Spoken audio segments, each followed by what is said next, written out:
चमार जाति का इतिहास। हमारा समाज कई प्रकार की जातियों में विभाजित है, जहाँ कई जातियाँ ऊंची तो कई नीची जातियाँ भी कहलाती हैं। लेकिन सवाल ये उठता है कि समाज के इन जातियों को बनाया किसने।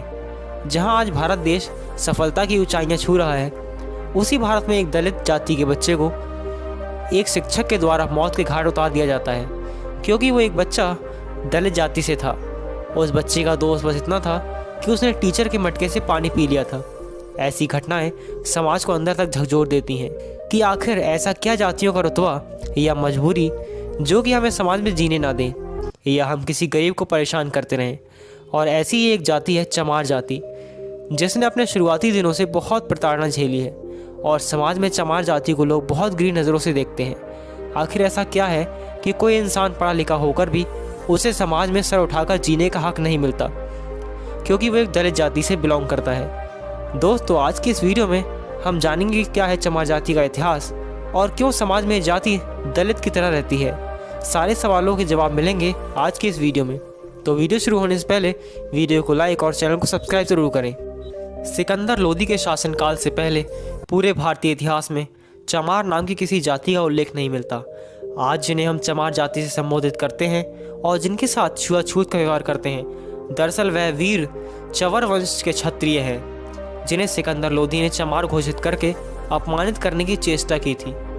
भारत के सबसे विश्वसनीय इतिहास लेखकों में से एक विद्वान कर्नल टाड को माना जाता है, जिन्होंने अपनी पुस्तक द हिस्ट्री ऑफ राजस्थान के चवर वंश के बारे में विस्तार से लिखा है। फिर ख्यात लेखक डॉक्टर विजय सोनकर शास्त्री ने भी गहन शोध के बाद इनके स्वर्णिम अतीत को विस्तार से बताने वाली एक पुस्तक हिंदू चर्मचारी जाति एक स्वर्णिम गौरवशाली राजवंशीय इतिहास लिखी है। महाभारत के अनुशासन पर्व में भी इस राजवंश का उल्लेख मिलता है।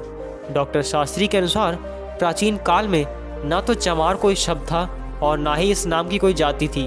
अर्बनाइजेशन की लेखिका डॉक्टर हमीदा खातून कहती हैं, मध्यकालीन इस्लामी शासन से पूर्व भारत में चर्म और सफाई कर्म के लिए किसी विशेष जाति का कोई भी उल्लेख नहीं मिलता।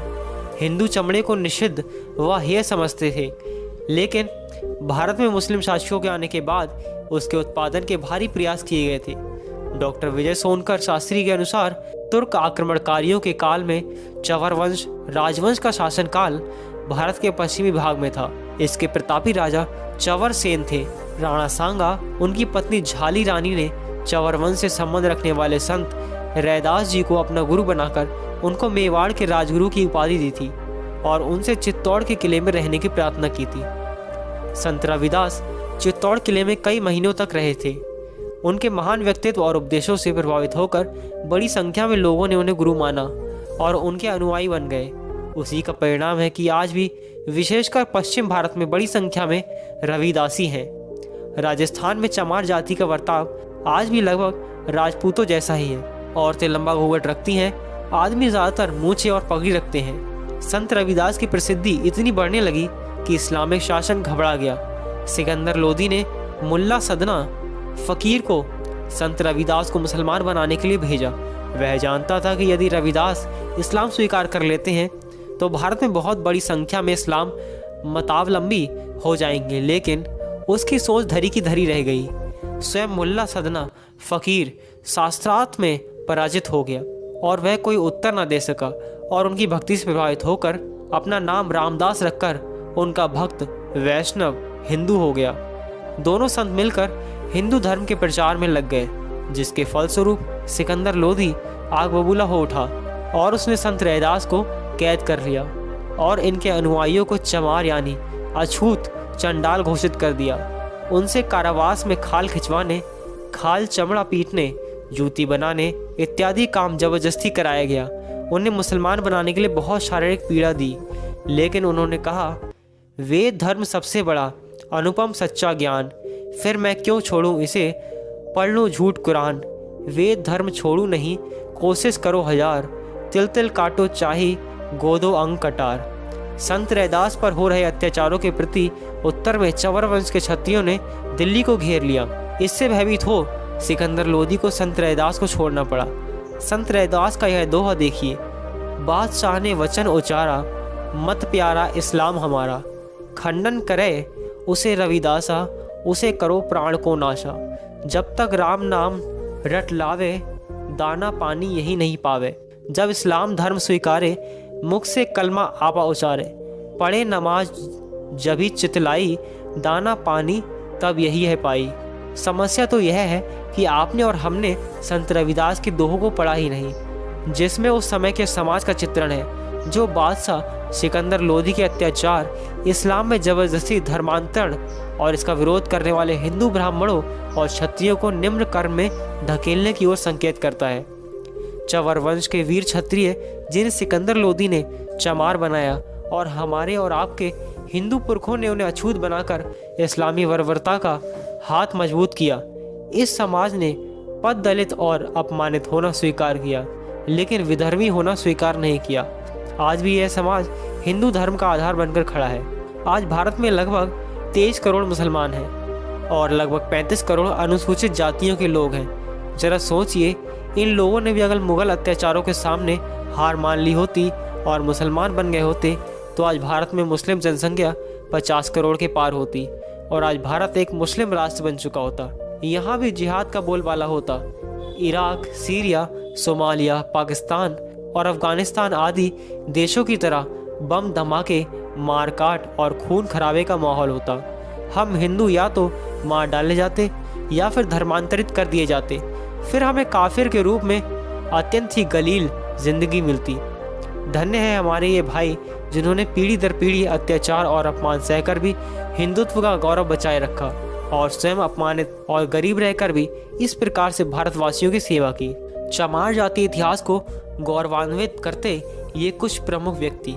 रविदास रैदास जी, वे मोची थे, जूते बनाते थे और उसकी मरम्मत भी करते थे। समाज की भाषा में उनकी जाति कथित चमार की थी, लेकिन राम और गोविंद की लगन ऐसी लगी थी कि रैदास नाम ही भक्त के लिए पर्याप्त बनता जा रहा था। इतना तक कि कबीर जैसे महान संत ने भी कह दिया था कि साधुन में रविदास संत हैं। बाबू जगजीवन राम भारत के प्रथम दलित उप प्रधानमंत्री और कांग्रेस के बड़े राजनेता थे। वह 24 मार्च 1977 से 28 जुलाई 1989 तक भारत के उप प्रधानमंत्री रहे। साथ ही वह केंद्र सरकार में रक्षा मंत्री, कृषि मंत्री, यातायात और रेलवे मंत्री रहे।